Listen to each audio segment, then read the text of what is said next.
How to lose belly fat in 1 week. You can't do it. It's impossible to go from 30% body fat to 10% body fat in 1 week, or lose a tremendous amount of fat in that space of time. Fat loss is also not site-specific. You lose fat holistically over time.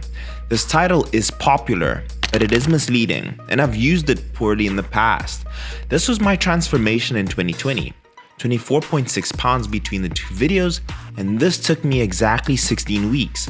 Watch this video till the end and I'll show you how to lose that belly fat for good with complete transparency. I'll go as far as giving you a free detailed PDF so that you can be a healthier and better version of yourself and finally lose that belly fat. Let's kick it off.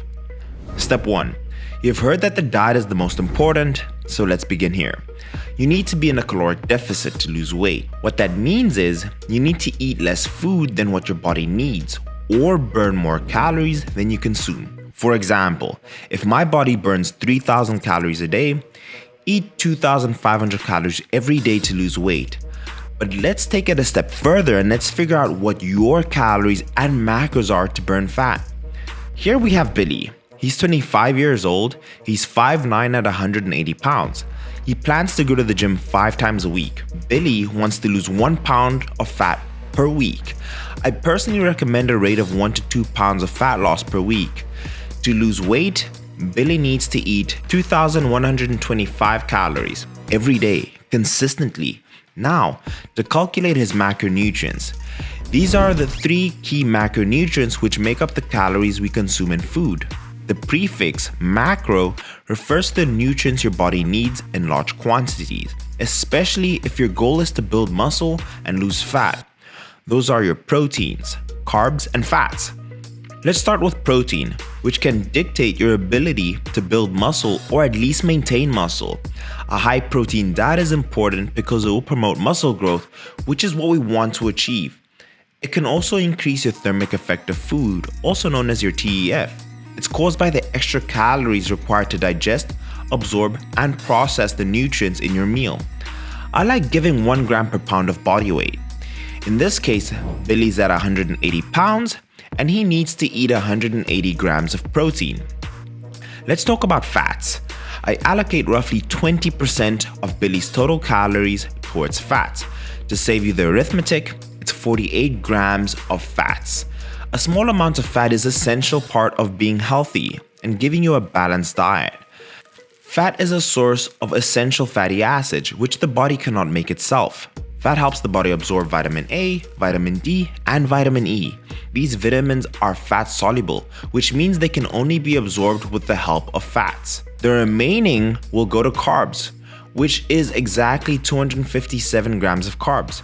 Carbohydrates are our body's preferred energy source, as they're utilized most efficiently, especially with resistance training. If you train hard, get your steps in, you'll see a much better result than cutting out carbs completely. You can use the link in the PDF to figure out your own calories and macros. The only way you'll know is to try them for a week and see what happens.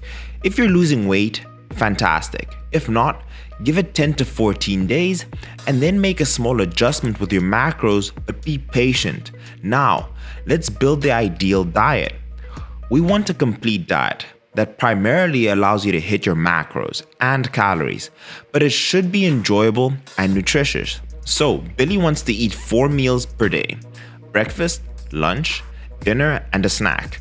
His total calories are 2,125 calories, 180 grams of protein, 257 grams of carbs, and 48 grams of fat to lose weight. Personally, I like to eat anywhere between 40 and 60 grams of protein per meal. There are days I've even eaten 100 grams of protein per meal, but for the purpose of this video, let's keep it between those parameters. Now for breakfast, I like protein oats. It's easy to make, satiating, and if you have the right protein, it tastes so good. So I use the app MyFitnessPal to track my diet, which I highly recommend. Meal number 1 is 80 grams of oats and 2 scoops of HP Labs Oxywhey and 1 whole egg. The macros come up to 630 calories, 66 protein, 59 carb, 14 fats.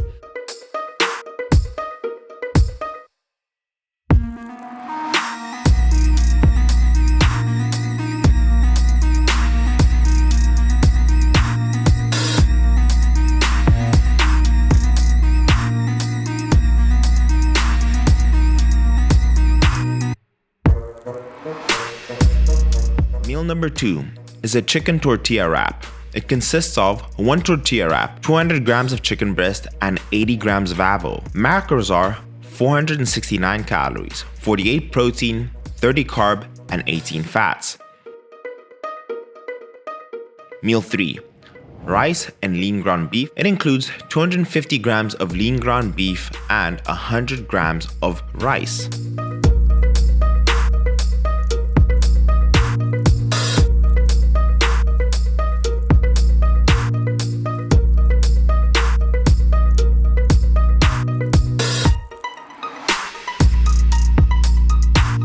Meal 4, which is the snacks, is watermelon with a peanut butter and jelly muffin. And the macros are 499 calories, that's 12 protein, 81 carb, and 12 fat.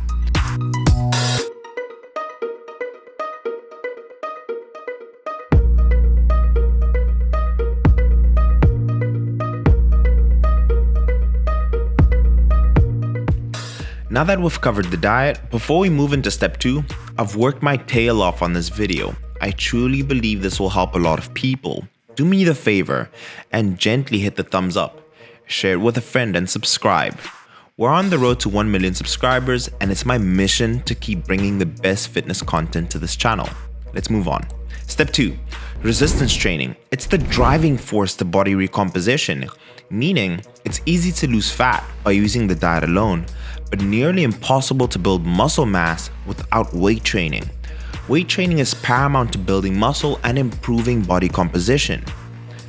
The goal isn't to lose weight, it's to lose as much fat as possible and retaining or building as much muscle mass at the same time. That being said, we want to build the best training plan that fits the following parameters.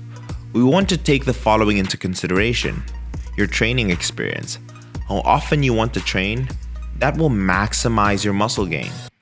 If you're a beginner, training 3 to 4 times a week is ideal, and doing a full body split will maximize and allow you adequate stimulation to your muscle for growth and enough time to recover from your workouts.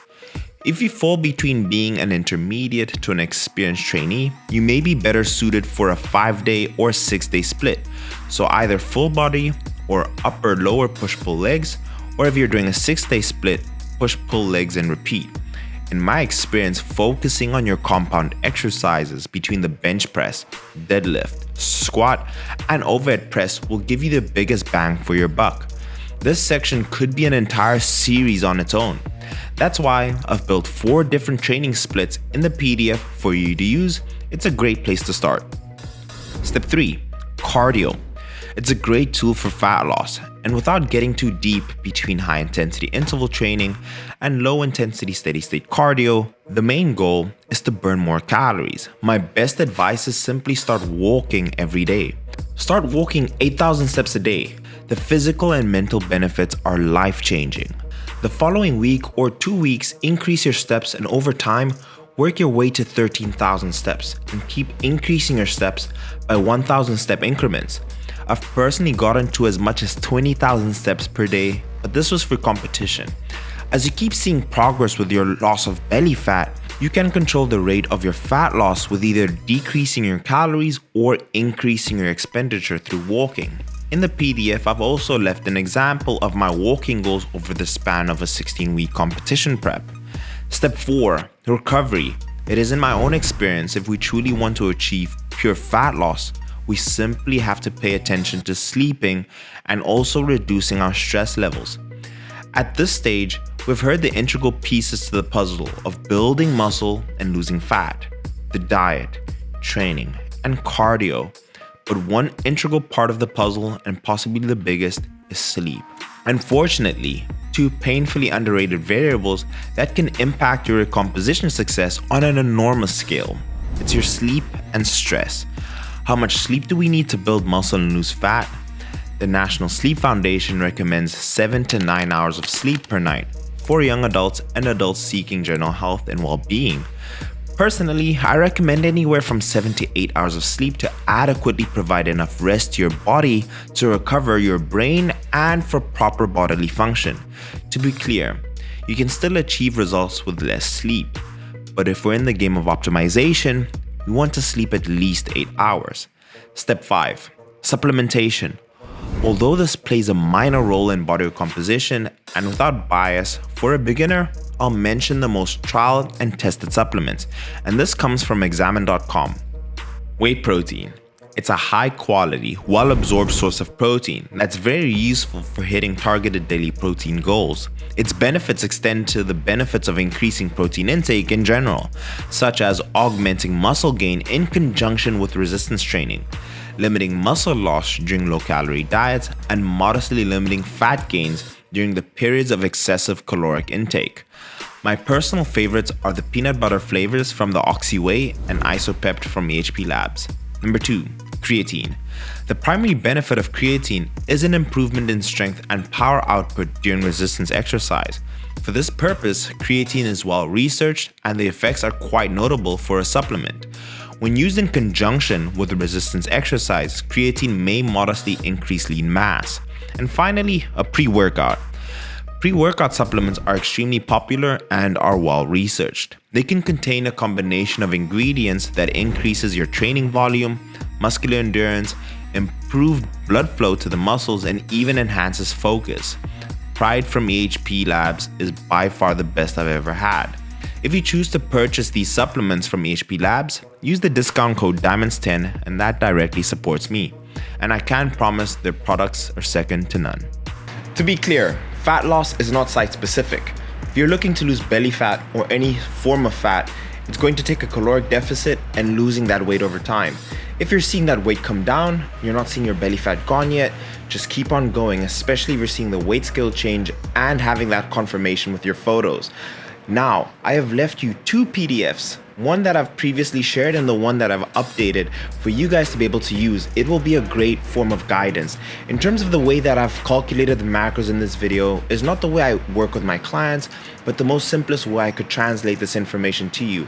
In reality, this is all theoretical, so apply all the knowledge that I've given and give it a go and use it. Be consistent in terms of your diet, be healthy, and move forward. I really do believe that this video helped plenty of people, and that's my sole intention. So I do appreciate if you do share with a friend. If you did enjoy the video, it will help with the algorithm. Even just comment for the algorithm. I'll greatly appreciate. Like, comment down below, subscribe if you're new. We're on a road to 1 million. And thank you guys so much for the support. This video was to say thank you to you guys and hopefully help someone out there. I'll see you guys in the next one. Peace.